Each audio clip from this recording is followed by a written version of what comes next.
దక్ష ఏమంటారు మీరు దీని మీద మీ స్పందన? నాకు మూవీ చేస్తున్నప్పుడు or when it was narrated to me, నాకు I think the first thing we spoke was ఈ మూవీ నన్ను చాలా డిఫరెంట్గా చూపిస్తుంది ఇప్పుడు దాకా నేను చేసిన దానికంటే. నాకు క్యారెక్టర్ చెప్పినప్పుడు I felt it is very much నేను ఎలా ఉన్నానో, అంటే నా బిలీఫ్ సిస్టమ్ ఎలా ఉంది, ఈ క్యారెక్టర్ బిలీఫ్ సిస్టమ్ కూడా అదే సేమ్ morals and line మీద ఉంది.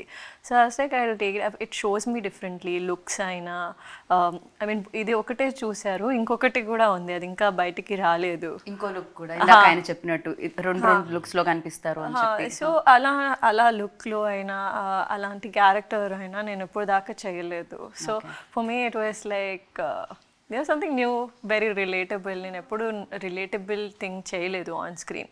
సో ఇది first time I'm doing something relatable. అక్కడ అసలు నాట్ రిలేటబుల్, అక్కడ రిలేటబుల్. ఇక్కడ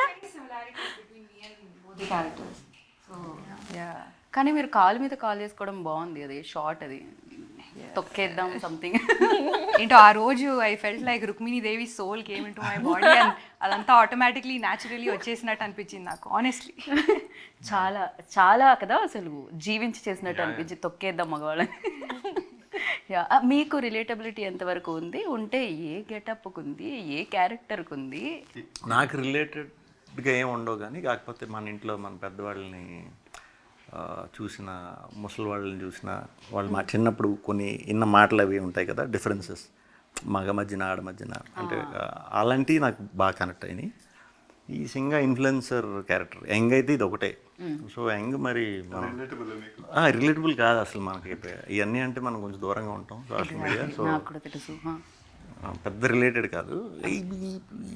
వీళ్ళని చూసినప్పుడు మాత్రం రిలేటబిలిటీ అలాంటి చాలా మందికి అనిపించారు. అలాగా చిన్నప్పటి నుంచి చూసుకుంటే చాలామంది చాలా రకాల ఆడవారు ఉంటారు కదా, ఒకళ్ళు రీతులాగా మాట్లాడేవాళ్ళు, దక్షలాగా మాట్లాడేవాళ్ళు, మీరా గారు మాట్లాడినట్టు, వాళ్ళు మాట్లాడినట్టు ఎక్కడో విన్నాం. అంటే ఇది కథ కూడా ఎలా ఉంటుందంటే మన ఇంట్లో మన అందరికి జరిగిన కథేనండి ఇది. సో వింటూ అంటే జరిగిందా జరగలేదు బట్ వింటుంటాం, జరుగుతూనే ఉంటాయి స్టోరీస్ లో కూడా వచ్చే మూమెంట్స్ అన్నీ కూడా, సినిమాలో అన్నీ కూడా మనం ఎక్కడో చూడటం ఎక్కడో వినటం అనేది మనకి అనిపిస్తుంది. కానీ దీన్ని కథ కింద చేసి సినిమా చేయటం అనేది మంచి. నాకేమి ఇవ్వక్కర్లేదు.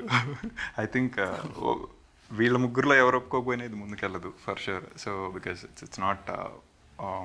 కాకపోతే విష్ణు గారు అన్నట్టు ఇది కథగా అందరికీ తెలుసు, ఇళ్లలో విన్నాము, సినిమాగా చాలా తక్కువ చూసాం. I don't think playing with lot of characters అనేది చాలా రకాలుగా జరుగుతూ ఉంటుంది. కానీ ఒక వంశం అనే ఒక మెయిన్ ఎలిమెంట్, వంశవృక్షం అనే ఒక అనదర్ ఎలిమెంట్. సో వంశవృక్షం అంటే ఫ్యామిలీ ట్రీ అంటే చాలా మందికి అర్థం అవుతుంది. వంశవృక్షం అంటే ఇంకొంచెం ఈ మధ్య కాలంలో ఎదుగుతున్నారు కూడా ఎవరెవరు ఫ్యామిలీ ట్రీలో ఉన్నారు అని. ఎగ్జాక్ట్లీ. అండ్ ఇండియన్ కల్చర్కి రూటెడ్గా ఉన్న aspect is family tree which is there in the west etcetera. కాకపోతే ఇక్కడ స్పెషల్గా దానికోసం అటెన్షన్ ఇస్తారు. You can see it in Haridwar, Kashi. ఇక్కడ వెళ్ళి they keep a note of all the వంశాలు పర్టికులర్గా. సో అక్కడ పితృకార్యాలకు వెళ్ళినా, వేరే రీజన్స్కి వెళ్ళినా, you can make a note and actually check out your వంశం హిస్టరీ ఏంటి etcetera. For what will it be useful? ఇప్పుడున్న మామూలు we don't care much about nuclear families అయిపోయి ఉన్నాయి కదా, so we don't care much. కాకపోతే ఒకప్పుడు it is definitely useful for disease identification అవ్వచ్చు, it can be for that, or భూములు ఇవన్నీ ఎక్కడెక్కడ ఉండిపోయి ఇదంతా అయి ఉండొచ్చు. సో ఇప్పుడు అందరూ ఎవరికి వాళ్ళు స్ప్రెడ్ అయిపోయి ఉన్నారు కాబట్టి I don't think it is super relevant, but it is relevant for a different reason in the movie. So దానికోసం మనం ఫిక్టీషియస్గా తీసుకున్న ఒక వంశం ఇస్ శ్వాగనిక వంశం అని, విచ్ లిటరల్లీ ట్రాన్స్లేట్స్ టు శ్వా అంటే కుక్క ఇన్ సాంస్క్రిట్. యా, గణిక అంటే someone who goes in with group of dogs for hunting.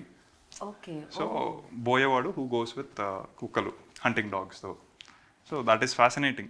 Ritu అంటే దీని వెనకాల ఇంత స్టోరీ ఉంది. ఇప్పటివరకు నేను టైటిల్ గురించి ఆలోచించాను. Yeah. Oh, I'm just connecting this to that. Yes. So శ్వాగనిక వంశం ఆల్ మెన్ ఆర్ డాగ్స్ అనేది ఒకటి బాగా ప్రివలెంట్ ఉన్న one of the Yeah. So so అన్నిటికీ అలా కనెక్ట్ అవుతూ అన్నిటికీ ఉంది అది at relation the same time అలా షార్ట్ కట్ లో చెప్పాలంటే స్వాగ్ అని కూడా కనెక్ట్ అవుతూ ఎస్ అది So, ప్రతి అనుకోకుండా ఇవన్నీ ఫామ్ అయ్యాయి Okay. దీనికి ఆపోజిట్ గా బ్రీజీ యట్ డామినెంట్ వంశం is Vinjamara which talks about మళ్ళీ మాతృస్వామ్యం అంటే matrilineality which is totally opposite to Right. Patrilineal current patrilineal society ఇంటి పేరు ఒకటే కాదు ఆ అధికారం ఆ మదం అది ఉంటుంది కదా ఇప్పుడు మగవాళ్ళలో ఇప్పటి వరకు నా జీవితంలో ఇన్ని ఇంటర్వ్యూస్ లో ఒక కథ గురించి ఇంతసేపు డిస్కషన్ జరగలేదు అసలు